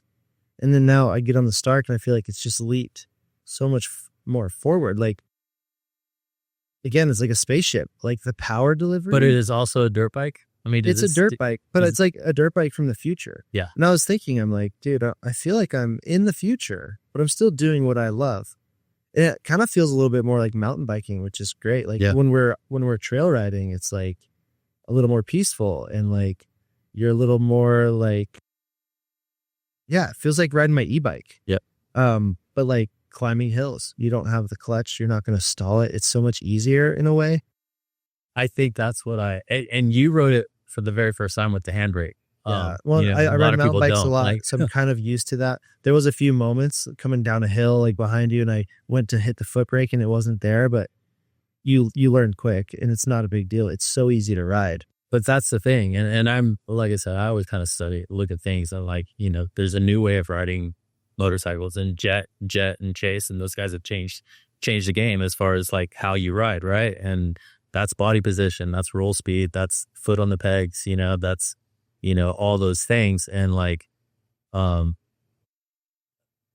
so for some of the older guys kind of have a hard time adapting to it, I think, like as far as supercross goes or competitive, but like the younger guys are like just adapt. And I think once you can adapt, though, I think it's going to be an unfair advantage. I mean, I can understand why they don't allow them in supercross and motocross, because I don't know, man. Here's my take on it. And this is just playing devil's advocate. And I get both sides, and I've been in the middle of it, working with the AMA and kind of brokering the deal with Stark and Arena Cross, and dealing with that, and I get it, like, because they fucked up with 2 strokes and 4 strokes, it shouldn't have never been 450s. It should have been 300s or 350s. Like, they went too big and put 2 strokes out of business. If they would have stuck to 300s, it probably 2 strokes would have stuck around. Crazy thing is, like, the Stark would blow a 450 out of the water, which is nuts. So but that's exactly what happened with 4 strokes and 2 strokes, right? So I get taking your time to do it, but I also look at like, Kalana was last year was like during futures and that time, like he was a straight up privateer, he had some support from Gas, but wasn't like on the factory program, and so like I look at it at like the difference between a factory kid's bike or a factory bike and a privateer's bike. I mean, what a factory transmission does, like how much longer that thing stays in second gear, how much longer you can ride it in second gear. You can basically ride the whole track in second gear, like the difference between, I don't know, this is a question. What do you think? I mean, the difference between a factory bike and I've never really ridden a factory bike, so I don't know. Obviously I haven't either, but I know what, I know enough and like talk to enough people to know, like, I think there's a bigger difference in the 250 class, obviously. The reality is like a 450 is already like more than 90% of people can handle. So like, but look at Kenny this year, finally getting a factory transmission for the first time. And he's talked about like how much that's changed. Is right. And I mean, is that why he did so much better this year? Like, I don't know, so I look at it that way too, is, and it's more, I'm not preaching it. It's also like, okay, well, you can get this bike and can't they start with an electric class? Like, so they could have a third class. And I think Stark really wants to just get in the mix, I think that would be sweet, but it's kind of like X Games, they didn't allow it because it's so much better for doing that. And I think when the riders learn how to ride, then it'll be so much better for Supercross. You have instant power. Yeah. You have so much control. You're not going to bog off a lip. You don't need to clutch it. You're not going to stall it. I mean, your feet are in the same place the whole time. It's literally, and you look at the way Chase rides, like, I mean, the reason he stalls a bike is because he doesn't use the clutch in the whoops. He doesn't use the clutch in turns. He literally does not have his hand. And some of the older crew, like, they complain, I need the clutch in the whoops, but Chase doesn't use the clutch. Makes riding easier, so you can go faster. Yeah. And so I don't know. It's a tough debate. Obviously with Kalana it's not just because he's supported by Stark. He actually had some other offers, but he loves that bike, and I can see why, dude. It's so fun to ride. Yeah. I was kind of bummed because like my Honda that I was so impressed with now feels like old and outdated. Now I'm like, I need to get that EX. But like, there's still a time and place for a gas bike because like when you're going out to Forest Place, like as fun as the Stark is to ride, you can't go for hours and hours, and you can't go out into the desert all day. Nope. There's limitations with electric, but when it comes to like doing a quick trail ride like we did, doing motos, doing freestyle, throwing big whips, like, dude, I think it's the best bike out there that I've ridden. I haven't ridden all the bikes, but I mean, how do you compete with that? I'm not going to take it down to Baja, but like if I'm although me and Forrest started talking about that, just bring a support truck with generators or something. No, switching batteries up. Oh, okay. Yeah, that'd be cool. Yeah. But I mean, like logistically, it's not realistic for people. No, it's not. But battery technology is going to get better. But there's different riding for different people. Growing up, I never did trail riding. So like at that point, I was only riding at the track, and I would have way rather rode that bike because it's so good. Yeah. But these days, it would last you, Mm-hmm. Go ride for 30 minutes. Less maintenance, breaks, dude. You're not adjusting valves and doing top ends. And I think that's the other thing is like the amount of money. And like we had a solid, parts budget from Gas, but I mean, that's gone by February, like the amount of money that we've saved this past year on parts is like crazy. It's huge. Our parts budget is less, but like there's like, we don't have parts, like, stuff breaks, we'll order it, but not like gas bikes, you're not changing plugs. Jamie doesn't have to build the engine. Like, you're not spending 10 grand on the engine, like, suspension, get your maps right. Like you're set. I mean, I'm riding Kalana's motorbike and I think also a suspension, like KYB, I've only ever really rode WP suspension, like felt like Kalana's, and it's not a diss, like it's good, but like I'm riding Kalana's bike that's set up for him for moto, and like that KYB suspension feels really good. Like, yeah, I don't know. I'm sold, man. I had a really fun time riding that thing. I can't wait to ride it again. I'm sure I'll have an electric bike in my garage here one day. Yeah.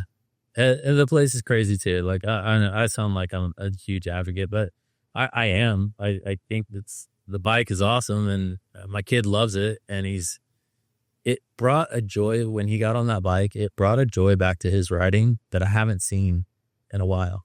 It's all of a sudden he was having fun again, and then he goes and learns to do a backflip. Nothing to do with me. I wasn't there, he's going fast at the track again. Like, he's just loving it. Well, I just appreciate it too, like as a designer who appreciates aesthetics, like it looks like it's from the future in a good way. Like everything is so clean and minimal, and this like beautiful pressed carbon pieces and like little gold accent and like clean white plastics with minimal graphics and just like so tastefully designed. Like I really appreciate that too.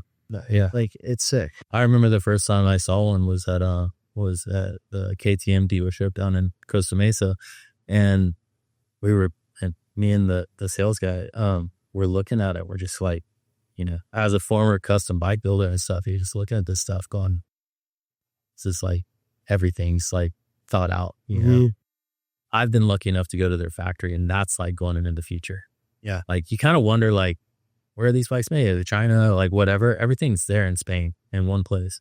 And these computers and stuff, the way they're building stuff is like, and it's interesting. Yeah. It's, and when I was there, when I dropped off Klon over there, they're testing biodegradable plastics, like so sick. interesting, just fully different approach. And I like that, taking a different approach. So we'll see what happens with it. But yeah, as far as Kalana goes, he's living his best life. He's living 30 minutes outside of Barcelona. He's got.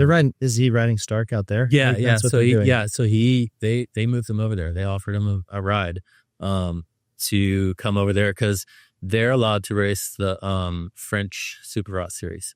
I didn't know much about the French Supercross series, but it kind of makes sense. You think about all the riders that have come over from Europe who have done well in Supercross, they've basically been French, right?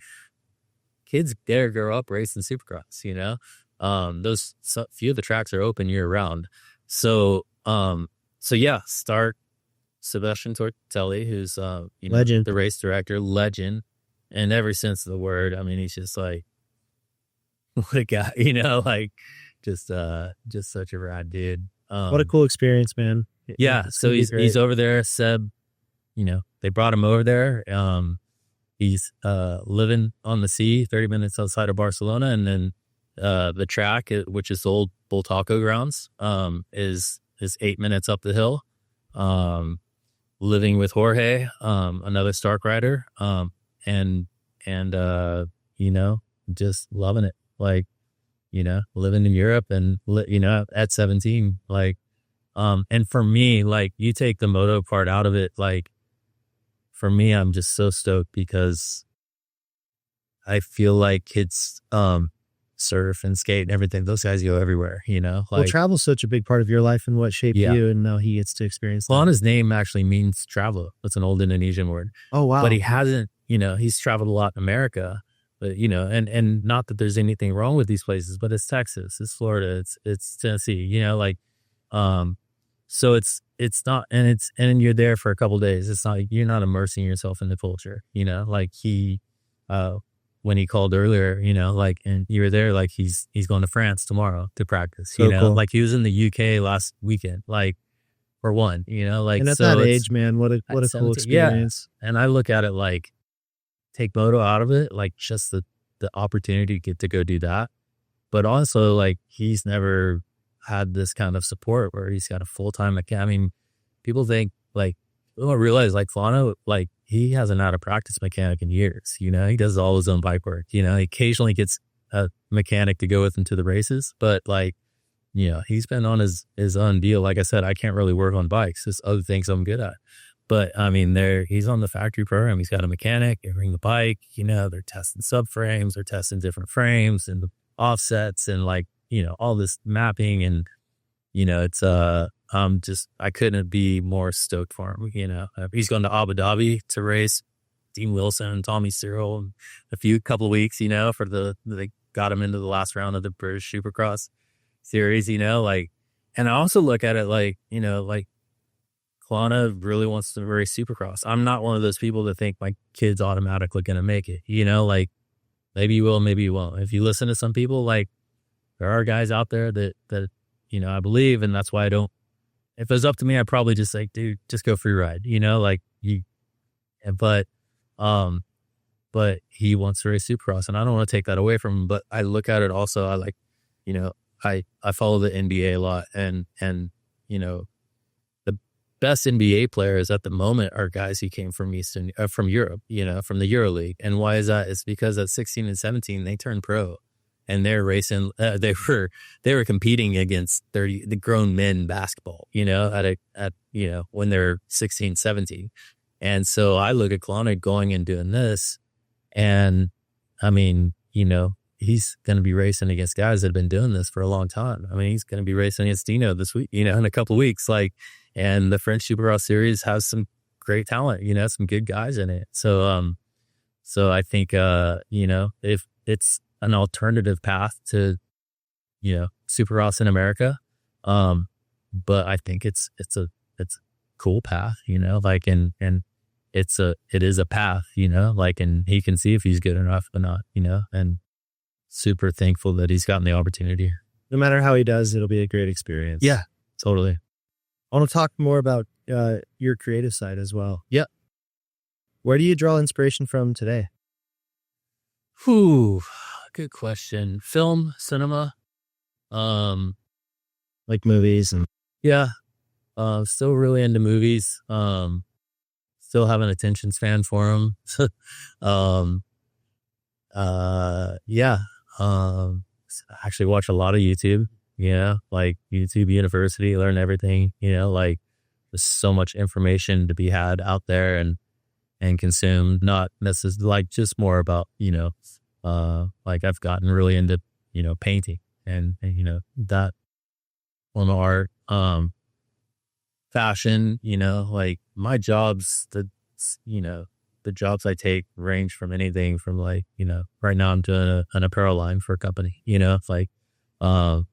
and like from design to production, or I got a collaboration coming off, between two companies that, stuff like that, Kalana Films, maybe some other film projects, but inspiration, still just looking up, I think, what other people doing and the young people out there doing stuff too.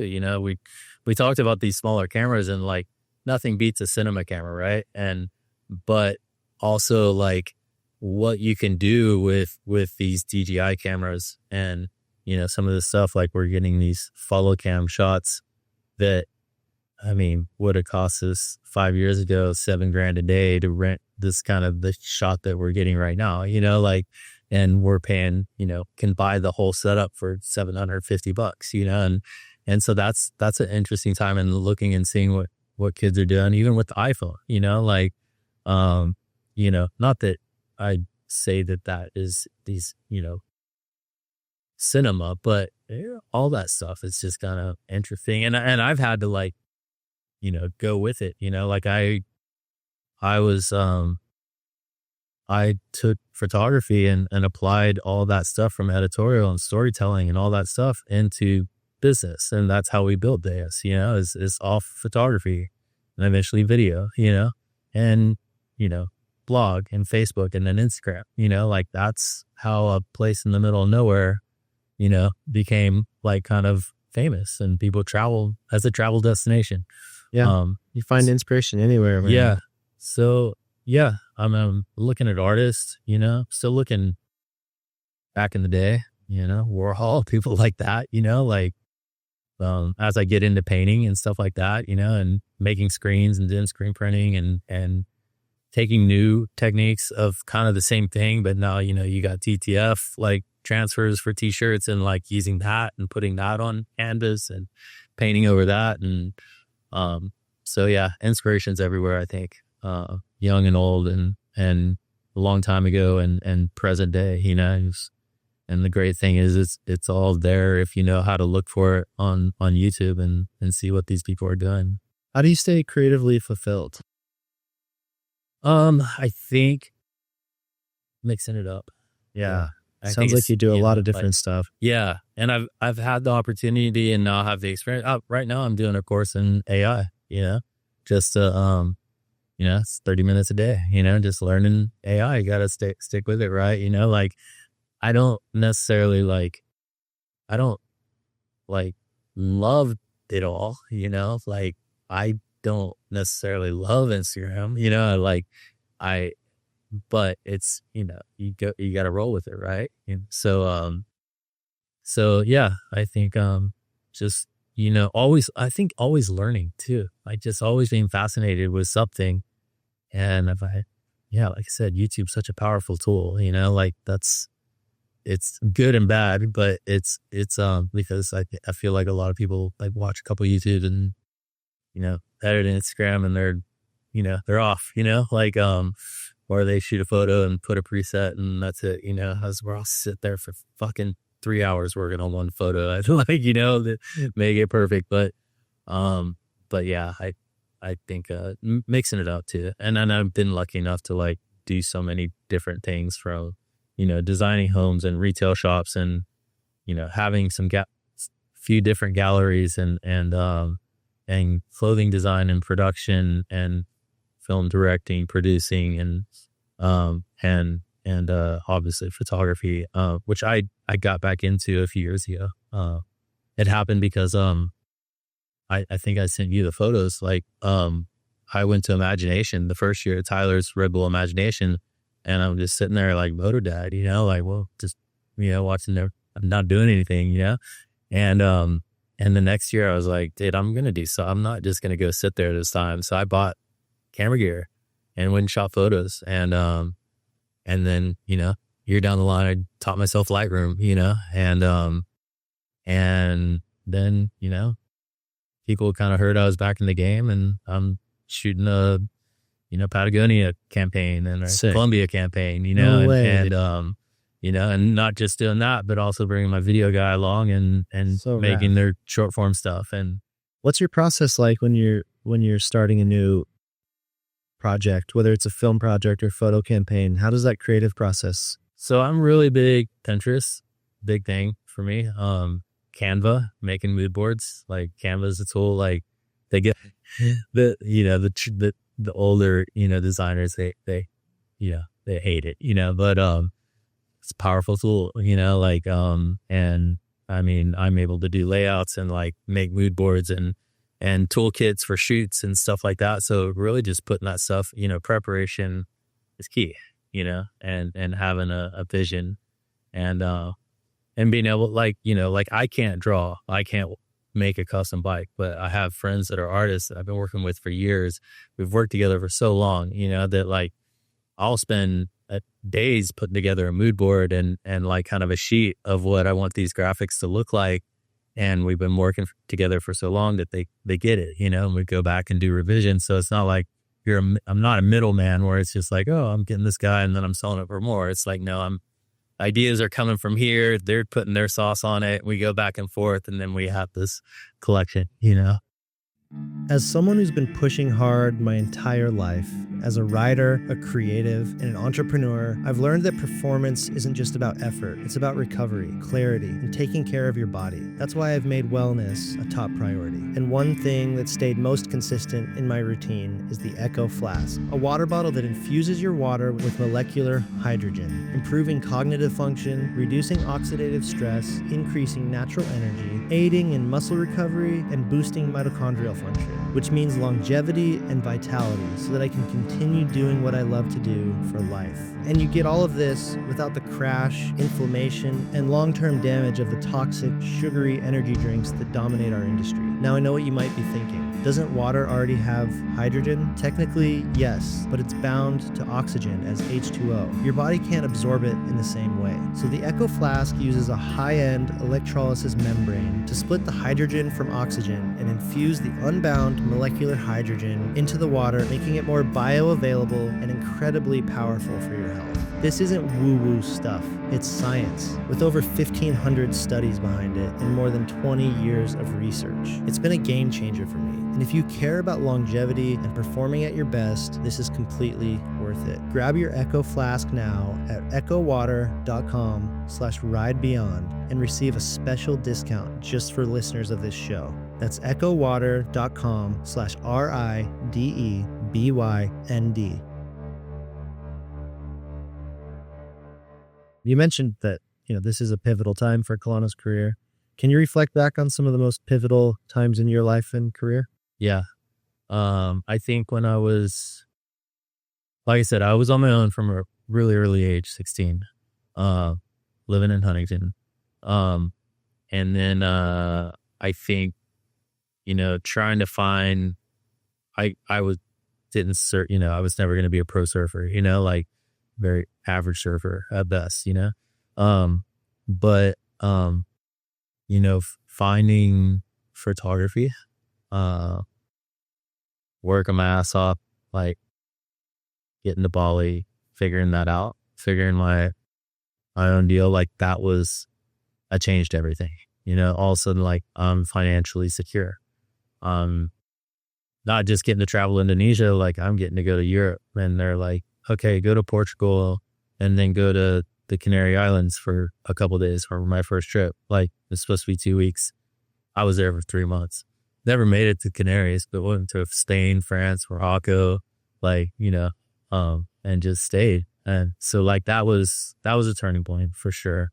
Bayes, another turning point, getting outside of my comfort zone and things that I'm very, very interested in, but betting the house on her, and sometimes you just have to go all in. Yeah.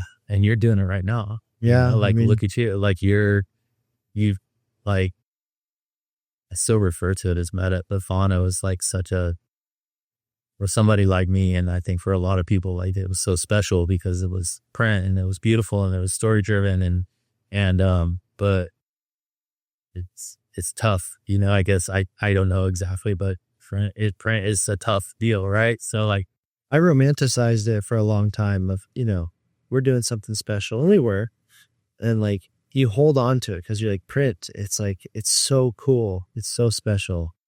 But the reality of the world now and inflation and cost of goods and cost of production and cost of contributors, everything is just demand. And to produce this magazine is 4 times as much as it was when we first started, but ad rates haven't really changed. So the model just doesn't work anymore. I mean, there's a reason why you see publications folding left and right. And I was always proud to be like, we're still standing, but like we're starving. So we got to a point where it's time to move on to new creative endeavors. And like with this, this is it. We right? have, like, it's awesome. You asked me where my inspiration. I mean, it's people like you, Thanks, like, dude. look what you're doing. Like that door kind of closed and like you're just straight up. Look at this trailer. Like we're inside of a trailer right now, like your rig is sick. Thanks, like, dude. You rolled up to my house, like you're in your black truck and your black trailer. I step in here and it's like a rad studio, which I have a love for studios, Nice. myself. Yeah. And so like, Thanks, it's awesome. You can't stop, you're going to run into roadblocks in life, as like things change and sometimes things don't work out, or that nothing lasts forever. That's the one thing, like nothing will last forever. So like keep doing things you're passionate about, evolve with the times. When change happens, adapt, keep doing what you're passionate about. I have this 15 years of like these incredible stories with these amazing people all around the world that like I've grown to love and admire and find inspiration from. Like, why can't I lean into that and continue telling stories and like take wisdom from all these incredible people who have done extraordinary things and share that with the world? And you're already doing it with your Instagram. Like, and your Instagram is very story driven, like, and it shouldn't, like, what you're doing actually, if you look at the algorithm, it shouldn't work. Like, Yeah. you are killing.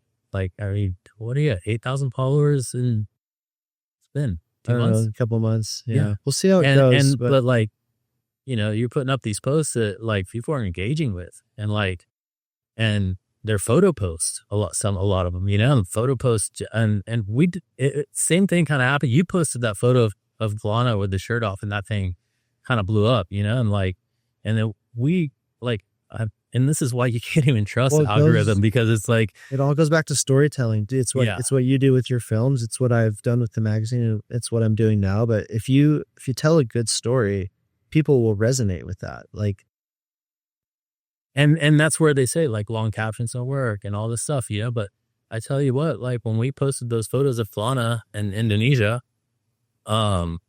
we were getting numbers that like our best numbers that we get on reels as far as like views and stuff like that. And these were photo posts, you know, with a long caption, you know, that Glana wrote out and then threw into ChatGPT and said, make the sound from a 17-year-old, you know, just to make sure, check his game, you know. But like it, like you're kind of like breaking the rules in a way. But so yeah, maybe that's too, you know. Thanks, dude. That means so much coming from such a legend like you. How do you see the creative industry evolving right now? You know, particularly like, I'm struggling to see it, to be honest. I think it's a jack of all trades kind of thing. Yeah, like you need to in order to succeed these days, you need to be able to do more than one thing. You got to be multi-talented. You got to be like a Swiss Army knife. Like that's something I've always prided myself in, is figuring out how to do lots of things. Like with this, I'm going to be, you know, I've had to figure out how to operate a studio. I am filming it. I'm editing it. I'm marketing it.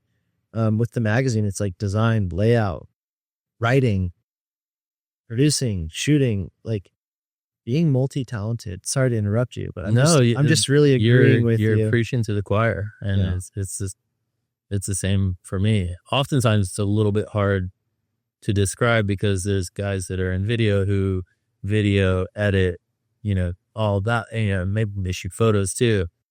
For me, I'm like, yeah, I do those things, but I also like design flows, and I am also like have an understanding of this. It's a little bit hard to explain.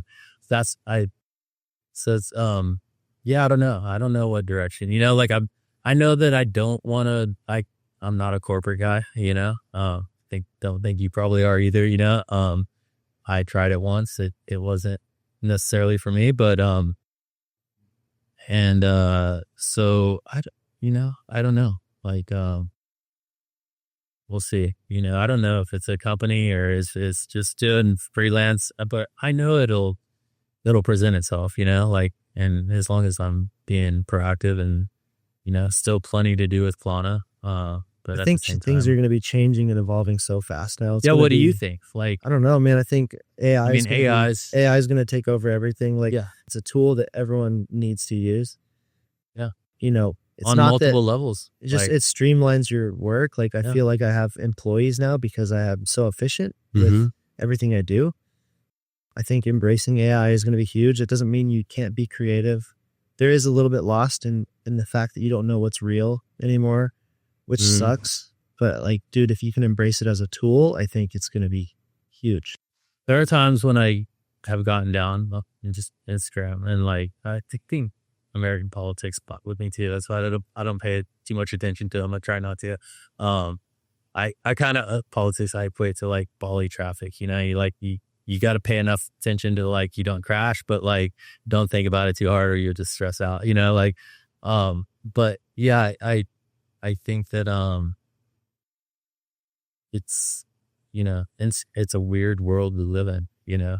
It's gonna get weirder, dude. And you're kind of on that cusp age where like you still kind of remember my world from, you know, when I'm in my 20s and 30s, and it's, you know, it's and it, like you said, it's gonna get weirder, you know. Like it's cool. I feel lucky though. Like, I don't look at it as negative. I feel lucky that we get to live in a time where we see so much change. Like, I grew up, you know, you're older than me, but I still grew up like before internet was really like a big thing. And the telephone was hanging on the wall with a cord and you leave a voicemail. And like now you have the entire world in your pocket and access to all the information, and you have artificial intelligence that can answer any question for you. Yeah. And like do your work for you if you're smart. Yeah. And what's next, dude, it's going to be crazy. I don't even know, but I definitely think, and that's why I'm doing this course at the moment. It never, like, that's my biggest, I love learning. I also love teaching, like I think about that, I loved like, and I'm not always the easiest, but like you can ask Harry and Tom and any of those guys, but you have this uncanny ability to see potential in people. Like you've always found like the up and coming unknown talent that then goes on to do great things. But like, I've always been impressed by like, you find these photographers and filmmakers and you kind of find them out of obscurity and you see the potential in them. And I think that comes from your desire to mentor and teach people. You're also hard on people because you have high standards, but where does this ability to see people's potential come from? I enjoy it, like I see like if it's oftentimes gone the other way. Like you'll get a motorcycle guy that it's like, oh, I want to go shoot and I want to like be a part of this and do what you guys are doing. Like, and then they go on a couple trips with you and they're like, hey, this is a lot of work. Like, I just want to go ride my dirt bikes, like I don't want to do this same line 10 times to get this shot, but then there's the other guys, and yeah, it's actually really rewarding, like teaching and seeing these guys like go on to like do amazing things, and be so successful. How do you find them though? Like, I don't know. It's just people that like come into my life. And we have a conversation and they're psyching and I'm down. I've always been down to share. Like surf photography was very guarded, like nobody shared secrets or shared a boat with each other, but I wasn't. I was an open book, like, and so I think, like, I'm so passionate about it. So I get psyched and I think I mellowed out quite a bit too, but like, I get psyched to like get other people like, that they're passionate about it and they're learning and like, so yeah, I don't know. It was an intern thing or it's athlete thing, but it was a lot of, like Deus, we didn't have huge budgets, like, we were a startup, we were a small company acting like a big company, and so like when I wanted to get into moto, like Forrest made sense to me. Like he's not a pro, like he's a guy that had never been supported, like, but I saw a lot of potential in him, like, and so it made sense, and look, I mean, I'm so fucking proud of that guy, like everything he's doing now. I mean, he's living the life, like. Yeah. Well, and I think he owes a lot to like the opportunities you've given him. I know you won't say it, but it's true. I think also too, like when you're doing really cool shit and like making good work and like inspiring other people, I do think maybe that's what attracts them to you. Maybe it's not your ability to see potential in these people. It's just that you're attracting the right people because you're doing cool shit and following your passions. And naturally that leads to your tribe, I do love teaching. I'd like to continue that in some, I don't know if I turn that into a business or what. I think a lot of people be like very protective in like, maybe even more so these days, but I'm just like, and in Kelowna's kind of the same way, like he did that backflip 16 and I'd have been the youngest to do it on the 75, and that kid, Levi on the Suron had done one on the 75, but to a hair bag.